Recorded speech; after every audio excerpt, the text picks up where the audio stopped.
जैसा कि मैंने बताया कि असेट बढ़ने पे डेबिट होता है, असेट घटने पे क्रेडिट होता है। ये हमारा रूल है। सेम लायबिलिटी में होगा, इसका अगेंस्ट होता है। असेट लायबिलिटी बढ़ने पे क्रेडिट होता है और लायबिलिटी घटने पे डेबिट होता है। अगर हमने ये रूल सीख लिया और हमें असेट लायबिलिटी की अच्छी जानकारी है, मतलब बेसिक अकाउंटिंग टर्म में हमें जानकारी, तो हम कोई सी जर्नल एंट्री कर सकते हैं और अकाउंटिंग इक्वेशन को हम सॉल्व कर सकते हैं। इससे हम लेजर बनाएंगे, फिर कैश बुक बनाएंगे, फिर बीआरएस के बारे में पढ़ेंगे।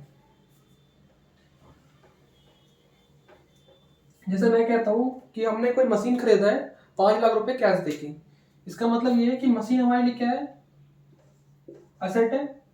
मशीन बढ़ रहा है तो डेबिट होगा, और हमने कैश दिया है मशीन खरीदने पे, तो क्या हो रहा है, कैश यहाँ पे कम हो रहा है। कैश कम होने पे क्या होता है, कैश हमारे असेट है, अगर असेट यहाँ पे कम हो रहा है तो वो क्रेडिट होगा। एंट्री क्या होगी, मशीन अकाउंट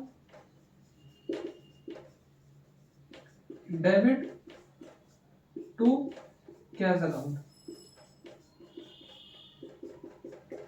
तो इस तरह से हमें स्टार्टिंग में जर्नल एंट्री सीखनी है और इससे हम अकाउंटिंग इक्वेशन सीखेंगे। एक अकाउंट्स में मेन टर्म ये है कि असेट्स इक्वल टू लायबिलिटी हमेशा होता है। शायद आपने सुना होगा, असेट्स इक्वल टू लायबिलिटी हमेशा होता है, और बुक में लिखा होता है assets equal to liability plus capital. इसमें जो कैपिटल को एज अ लायबिलिटी ट्रीट किया गया, इसीलिए लायबिलिटी प्लस कैपिटल है। इस लायबिलिटी बोलते हैं हम एक्सटर्नल लायबिलिटी, इसको बोलते हैं इंटरनल लायबिलिटी।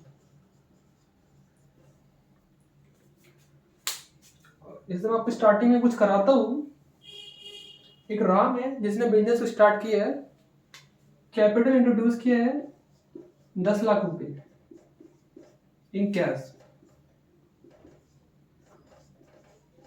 इसका मतलब ये हुआ, कैश हमारे पास 10 लाख बढ़ा है और असेट बढ़ रहा है हमारे पास, और लायबिलिटी क्या है, कैपिटल, वो भी 10 लाख रुपए बढ़ रहा है। इसका मतलब ये हुआ, कैश में हमारे पास 10 लाख बढ़ेगा और लायबिलिटी में क्या होगा, कैपिटल 10 लाख यही बढ़ेगा। तो यहाँ पे देख सकते हैं कि दोनों इक्वेशन क्या बराबर, अगर ये बढ़ रहा है तो ये भी बढ़ेगा। और ऐसे मैं बोलता हूँ कि 10 लाख लगाए थे हमने, 2 लाख का क्या किया हमने, मशीन खरीद ली कैश देके। इससे क्या होगा कि हमारा मशीन असेट है, बढ़ रहा है। मान लेते मशीन है हमारे पास, ये बढ़ रहा है कितने लाख से, 2 लाख से, लेकिन हमने क्या दिया है, कैश दिया है, तो कैश क्या हो रहा है यहाँ पे, 2 लाख रुपए कम हो रहा है। सेम ऐसे बोलते हैं कि हमने 3 लाख का फर्नीचर खरीदा है, और यहाँ पे देख सकते हो आप कि नेट इफेक्ट जो है जीरो है, क्योंकि 10 लाख में 2 लाख जाएगा तो 8 लाख बचेगा, 8 लाख प्लस 2 लाख 10 लाख, और लायबिलिटी में 10 लाख, तो नेट इफेक्ट यहाँ पे जीरो है।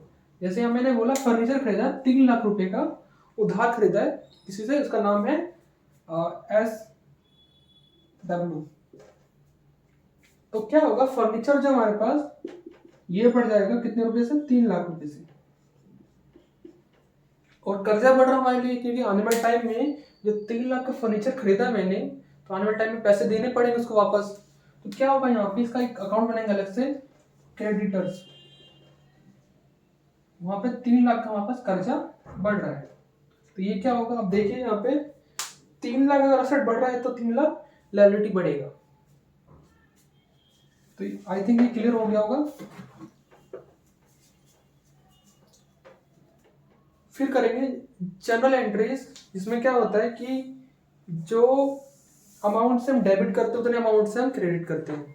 उसके बाद आता है लेजर पोस्टिंग। जैसे 2 बनाऊंगा अकाउंट में, पहला ये हमारा डेबिट साइड है, ये हमारा क्रेडिट साइड है, ये पर्टिकुलर्स, ये अमाउंट, ये पर्टिकुलर्स, और ये अमाउंट। इसमें भी क्या होता है, जो बताया आपको मैंने, असेट लायबिलिटी की बेसिक टर्म थी। अगर असेट यहाँ बढ़ रहा है तो डेबिट होगा, घट रहा है वहां पे तो क्रेडिट होगा। मान लेते हैं यहाँ बनाया मैंने मशीन का अकाउंट, किसका, मशीन का अकाउंट। इसमें मैंने मशीन खरीदा है या फिर मशीन पहले से ही बैलेंस में, मतलब कि बैलेंस शीट में है 5 लाख की मशीन हमारे पास पहले से ही पिछले साल का। मशीन का बैलेंस क्या होता है कि बढ़ने में डेबिट होता है, मतलब ये है 5 लाख की जो ओपनिंग बैलेंस मशीन, क्या बोलूँ यहाँ पे, टू बैलेंस BD कितने का, 5 लाख का। फिर मैंने बोला कि हमने 3 लाख की मशीन और खरीदी है। ध्यान रखना, जिसका अकाउंट बना रहे हैं उसमें उस अकाउंट का नाम नहीं आता, जिससे वो बढ़ रहा है घट रहा है उसका नाम आता है।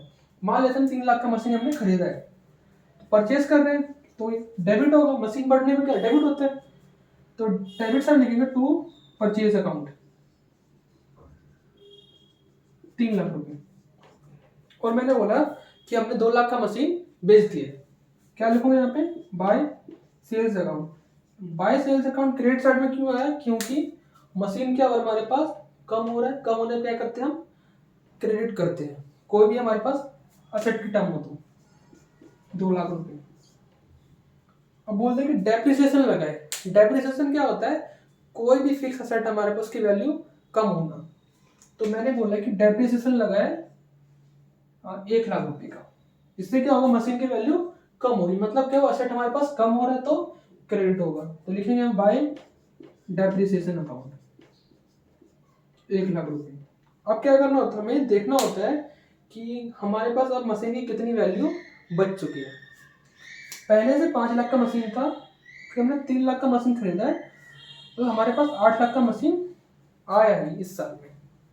और क्या क्या, हमने 2 लाख का मशीन बेचा है और 1 लाख का मशीन हमारा पास कम हो गया, डेप्रिसिएट हो गया। इसका मतलब ये है कि 5 लाख का मशीन बचा है, जो यहाँ बच जाता है हमारे पास को बोलते हैं हम by balance CD। I think अच्छे समझ नहीं आएगा आप लोगों को, जैसे यहाँ पे समझते एक बार।